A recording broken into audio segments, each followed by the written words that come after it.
No, we're not playing anything today.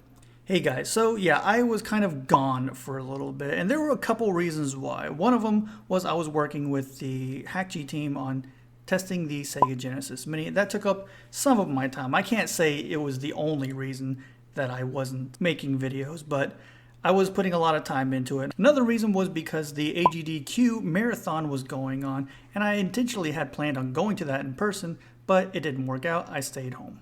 There was another reason, and that's because I ended up going to the hospital. You know, I'm going to have to do the dramatic chair turnaround reveal here, so let's just get to it.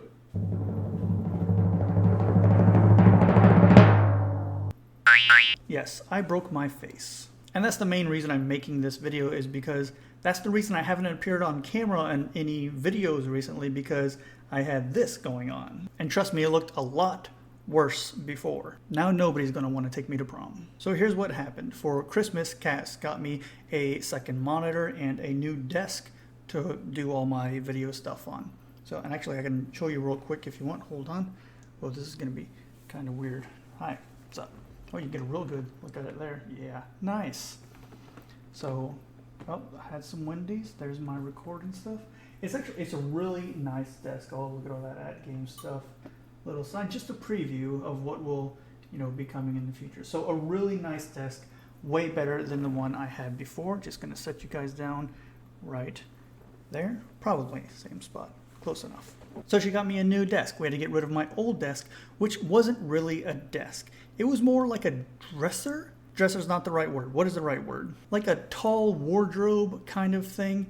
It was always in all my videos when I did like unboxings and stuff like that.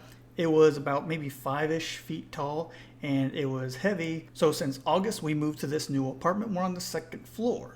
Seeing as we got this new desk, we wanted to get rid of the old one, so we sold it online. The person came to our apartment to come pick it up.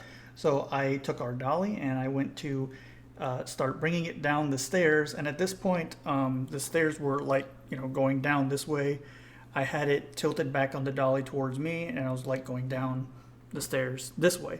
Well, it's like super heavy, and I think the wheels on the dolly were flat and probably not rated to move something that heavy. So I started down the stairs the way you normally would bring something down the stairs. So I had the dolly in my hand, and I had it like pulled back and going down the stairs. But this thing was so heavy and it was so loud. Every time I was trying to bring it down one stair, it would like crash really loud. And Cass was at the bottom of the stairs holding the door open for me, because if I made it down the stairs, I wouldn't have enough room to open the door. So she was at the bottom holding the door, and she sees this thing like crash, crash. So she gets a little scared. She's like, hey, I'm worried it's gonna fall down. Can you turn it around and come down that way? And now I contemplated for a minute as to if this would work or not, but I also didn't want to scare her going down the stairs. So against my better judgment, I then reversed it. So now I had my right hand on the dolly and my left hand up on it. And you can already see where this is going. You don't bring heavy things downstairs going backwards underneath it. Very not good idea. Don't do that. Let me be an example. So I've got it bringing it down backwards, and I get a couple steps down. I'm going like super slow as I can. I got it bringing a couple steps down, and like I have to bring the dolly down with me, because like say it was like up here, and I have to like bring it close to me. So now it's kind of like parallel with me, and as I'm going down, I can't keep doing that. It's super heavy. So I'm like pushing it up to kind of stay below it, and then gravity takes over, and this, I don't know how heavy it is, over 250 pounds maybe, starts ka-chunk, ka-chunk, ka-chunk coming down. I can't stop it. I don't even have time enough to look up at it before it cracks me on the head. And at some point it knocks me down, and I can feel myself falling down the stairs. Like I know I fell down like 3 or 4 at least. Cass says it was like 8 or 9 stairs that I fell down. So I'm falling down. Obviously the dolly's coming down. And now this big dresser thing is coming down at me. I don't notice it. I just know that I got smacked in the head, and now I'm like, oh, down the stairs we go. And it didn't even hurt. We'll go into that a little bit later. But now I'm going down, and finally I'm settled. I don't hear the thing crashing down at me anymore. I open my eyes. I'm like, oh, well, that just happened. What fun. My head wasn't hurting, and I look at the wall, and I got mad because the corner of this thing was now embedded into the wall. And I look up, the other corner was embedded into the opposite wall. So the only reason this thing stopped from coming down the stairs at me is because it turned a certain way where it just jammed itself into our wall. It landed on my hand as well as clocking me on the head. So it settled on my hand at some point in there. I don't know if it went across my hand as it was falling because of how I held it on the dolly or whatever, but it's kind of hard to see. I don't want to show too close. It's not too gross because my hand is healing now. But if you can see it, I got like 6 little scratches all across my pointer finger. Nothing else got hit, just my pointer finger right there. So my hand hurt. My head didn't hurt still. I guess I have a very sick head, but my hand hurt, and I looked at it and I saw, you know, it was like kind of scraped up. So I was upset about the holes and upset about my hand. Nothing about my head yet. So I kind of get my hand out from underneath it. Cass said she was trying to push it up off me because she thought I had broken my leg. She saw my leg underneath everything. I don't remember any of that. And it's not because I was knocked out or anything like that. It's just, it happened so quick that like, I just remember getting hit, going down the stairs, looking up and seeing this thing in the wall. I got out from underneath it and I go down the rest of the stairs. It's like 3 or 4. And Cass looks at me and she's like, and she says, "You're going to need stitches." And that's when I started feeling warmth on my head. It was on this side of my head, and I felt it kind of like coming down the side over here. That's when I found out that I cracked my head open. And fun fact, when you have blood in your eye, it doesn't like make your vision red. It just makes it really blurry. So now I'm over here trying to like contain the blood because I'm not trying to get blood anywhere. I'm still angry about the wall. I'm not angry about getting hurt or anything. I'm just angry about the wall. And we have the person at our apartment complex trying to pick this thing up. So like they've been waiting outside for us to bring this down. I'm bleeding. We can't get it down the stairs because it's wedged into the wall. I can't get up the stairs to get cleaned up because I can't get past this. So we were in like a bad spot. Eventually we were able to, well actually Cass, she wouldn't let me help because she knew how bad it was. I still didn't know what was going on. I knew I had a cut. So she's able to loosen it out and bring it down the rest of the stairs. I go up the stairs and finally I take a look and I'm like, oh, this is great. My head is split open. Well, not this wide. This is an exaggeration. So I'm cleaning up and like I said, the blood was kind of going on this side of my face. That wasn't nothing. It was all coming from right up here. My hand was killing me at this point and I couldn't bend this finger. So I was really upset because I had broken my hand one time before on something. So I kind of knew what it was like to break your finger. I actually had a boxer's fracture. So my pinky, I wasn't able to move my pinky when that happened. And I was getting the same kind of vibes, but not all together with the index finger. So I was really worried that I broke my finger because then I wouldn't be able to go to work. Oh, I forgot to mention, I was actually on vacation this whole time because I was going to go to that, the AGDQ marathon. So I had taken a week and a half off to go attend it, and like I mentioned before, I didn't end up going. That's why I was at home. I wasn't going to work regardless, but a broken finger will keep me from going back to work at a normal schedule. I'd be on what's called light duty, meaning I just have to sit at a desk and do desk work, which is fine because I normally do that anyway. But it's still a pain in the butt having to go to doctor's visits and stuff like that. So I thought maybe my finger was broken, wasn't really sure. Got a hole in my head, and it was interesting. After I cleaned up, it wasn't bleeding, it was just there. And I've never had like an open head wound before. So anyway, she got the dresser thing to the person so we can go to the hospital. I get there and the nurse, who was super cool, he gave me some stuff because it was bleeding on and off. Like I could feel it kind of start and I'd have to put something on it. Anyway, we get there, they bring me in, the nurse is like, "Oh yeah, you're here for stitches." So I'm like, we wait a little bit longer, they take me into the room. And again, still at this point, this did not hurt at all. While I'm there, I'm texting my brother about what happened. He starts sending me pictures of like Kratos. And then he sends me a picture of Red 13, oh, he's got a scratch on his eye. It wasn't until they laid me down on the bed and put this thing on my face when you get stitches. And I've never had stitches before. This is my first time getting stitches. When you get stitches, they have to numb the area. They use this stuff called lidocaine, aka the devil's juice, because that burned like nothing I've ever felt in my life. I don't know if it was because of the area, but as soon as she injected me with it, it was a strong burn for like a good solid 5 seconds. It hurt so bad to not do anything while this was going on. That was the most painful part. She had to do it 3 times. She had to get me on one side, the other side, and as she's poking around up there, she's like, "Oh, it looks like it cut into your eyebrow."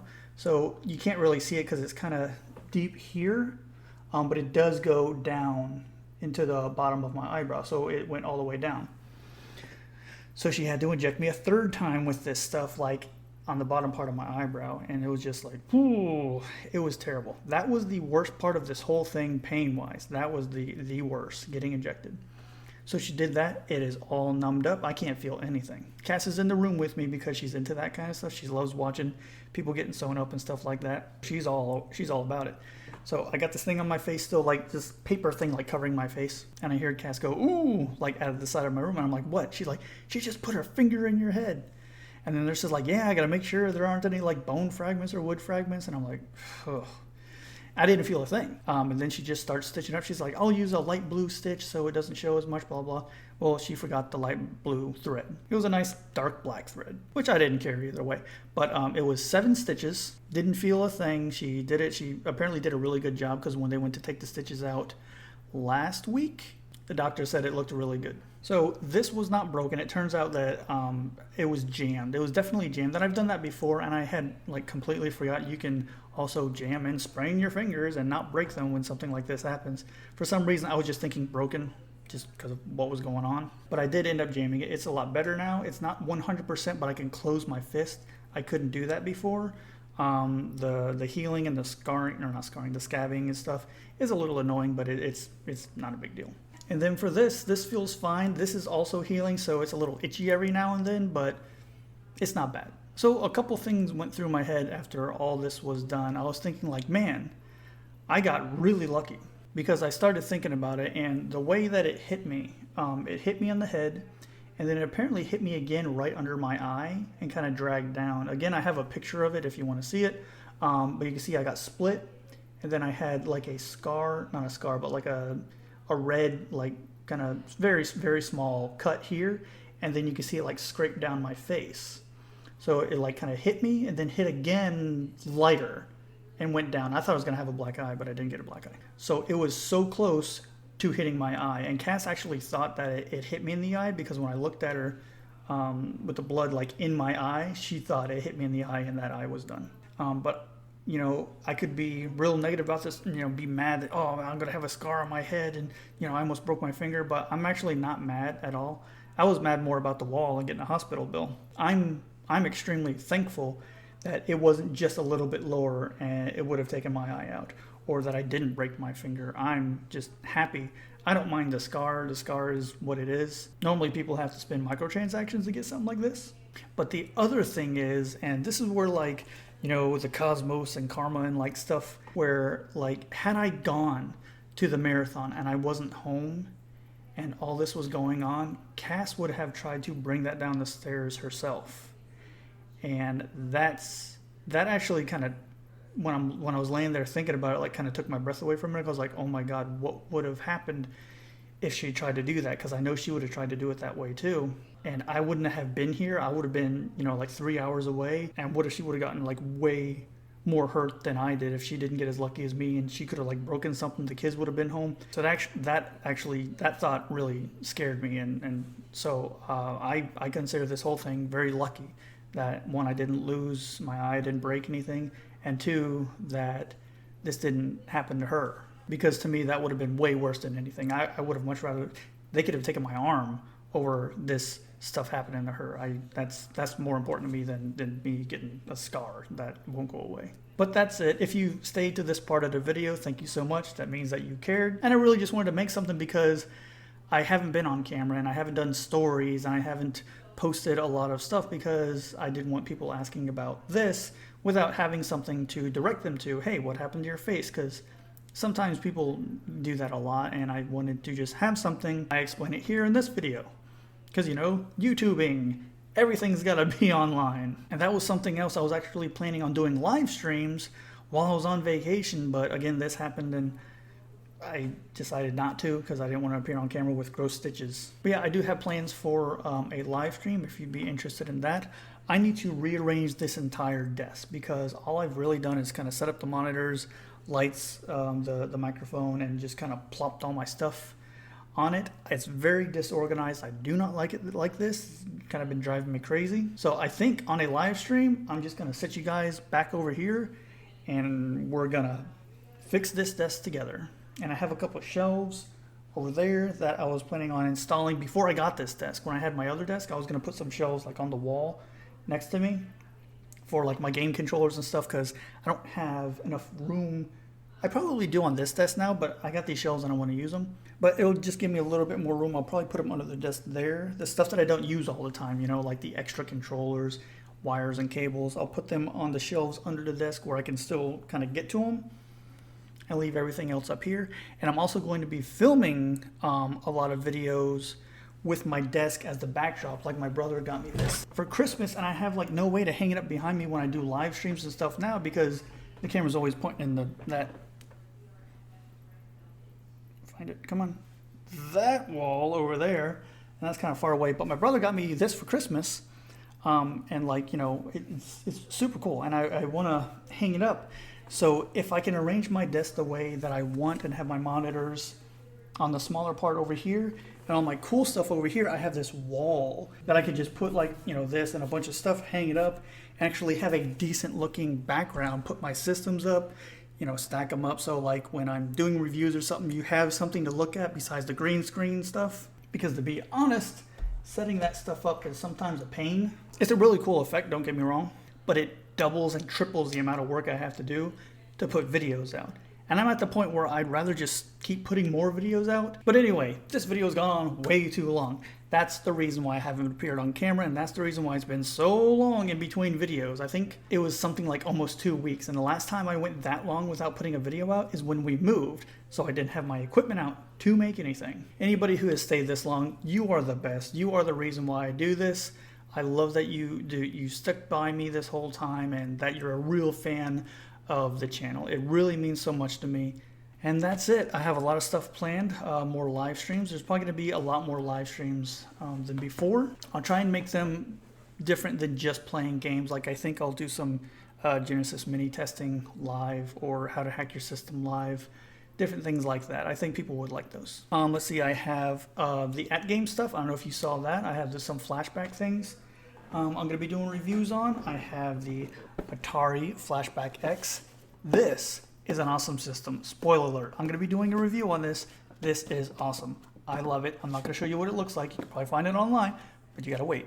This is so cool. And a couple other things down the line. Ooh, information on the TurboGrafx 16 Mini, the menu. That's coming up real soon. More Genesis Mini stuff, how to play 4 players. Maybe a couple more hardware reviews for things that I'm expecting in the mail. We'll see. Oh, I'd like to talk to you guys about the new arcade stuff. That's the big thing now, like Arcade 1UP and At Games with their Legend Ultimate, which I love. I want one of those so bad. So bad. And there's a couple new people like iArcade. We'll chat about those later. So for now, again, if you made it this far, you are the best. Thank you so much. Sorry this has been so long-winded. You know how I can get. I just kind of keep talking and it doesn't stop, and all of a sudden you know my life story. New videos coming out soon, I promise, regularly, and a lot more live streams regularly. So you're awesome. You're the best. Got my new scar. Expect to see more of it in future videos. So as always, thank you guys so much for watching, and I'll see you next time. This is the part of the video where I thank those users who support the channel through YouTube memberships and Patreon. Eric Cologne, Jordy Alex, Mike Muniz, Sam Torres, Dor, Yaroslav Orudzov, Den Cardoso, Andre G, Randy Day, and Batman.